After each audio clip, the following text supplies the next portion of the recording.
بسم اللہ الرحمن الرحیم۔ شروع کرتی ہوں اللہ کے نام سے جو بڑا مہربان اور نہایت رحم کرنے والا ہے۔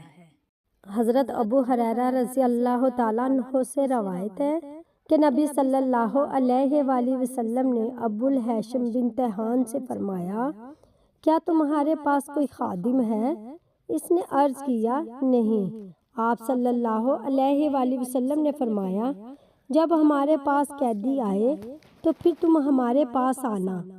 نبی صلی اللہ علیہ وآلہ وسلم کے پاس 2 غلام لائے گئے تو ابو الہیثم بن آپ کے پاس گئے۔ نبی صلی اللہ علیہ وآلہ وسلم نے فرمایا، ان میں سے کوئی ایک پسند کر لو۔ انہوں نے عرض کیا، اللہ کے نبی، آپ ہی پسند فرما دیں۔